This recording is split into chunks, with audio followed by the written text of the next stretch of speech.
Hello viewers, আসসালামু আলাইকুম and welcome back to my channel Jannat's cook. আশা করি আপনারা সবাই খুব ভালো আছেন। আজকে নতুন একটি রেসিপি নিয়ে চলে এসেছি আপনাদের সাথে শেয়ার করার জন্য।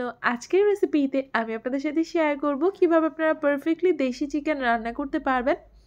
তো চলুন কথা না বাড়িয়ে আজকের রেসিপিটা দেখে নেই। এখানে আমি একটা চিকেনকে কেটে কুটে একদম ধুয়ে ক্লিন করে নিয়েছি। চিকেনের স্কিন সহ আমি এখানে ব্যবহার করছি, আপনারা চাইলে স্কিনটা স্কিপ করতে পারেন। তারপর এখানে আমি কড়াইয়ের মধ্যে দিয়ে দিচ্ছি রান্নার রেগুলার সয়াবিন তেল। এর মধ্যে আমি যখন তেলটা গরম হয়ে এসেছে তখন দিয়ে দিয়েছি কিছু গোটা মশলা, যেমন এলাচ, দারচিনি, তেজপাতা। এগুলো একটু ফোড়ন দেওয়ার পর আমি এখানে দিয়ে দিয়েছি পেঁয়াজ কুচি। এখানে আমি 1 কাপ পরিমাণ ব্যবহার করেছি। এগুলো একটু ভেজে নিয়েছি। এরপর এখানে আমি 1 টেবিল চামচ পরিমাণ পেঁয়াজ বাটা, 1 টেবিল চামচ পরিমাণ আদা বাটা এবং 1 টেবিল চামচ পরিমাণ রসুন বাটা দিয়ে দিয়েছি। সব কিছু ভালো করে মিশিয়ে একটু ভেজে নেওয়ার পর এখানে আমি হলুদ মরিচের গুঁড়া আর স্বাদ মতো লবণ দিয়ে দিয়েছি। হলুদ মরিচের গুঁড়াটা আমি এখানে 1 টেবিল চামচ করে ব্যবহার করেছি।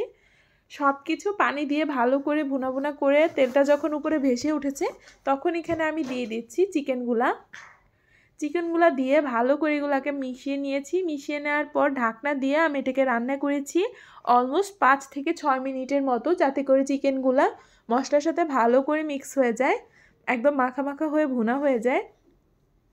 তো মশলাটা যখন ভুনা হয়ে এসেছে তখন এখানে আমি দিয়ে দিচ্ছি পর্যাপ্ত পরিমাণ পানি চিকেনগুলোকে সিদ্ধ করার জন্য, আর সাথে দিয়ে দিয়েছি কাঁচামরিচ ফ্লেভারের জন্য।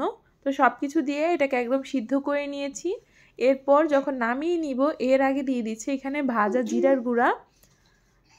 আমি কিন্তু এখানে বেশি পরিমাণ পানি ব্যবহার করিনি, একদম চিকেনের গায়ে গায়ে মাখা মাখা করে পানি দিয়েছি। আর এই পর্যায়ে আমি এটাকে নামিয়ে নিব। নামিয়ে নেওয়ার পর আপনারা দেখতে পাবেন এর কনসিস্টেন্সিটা কীরকম হয়েছে।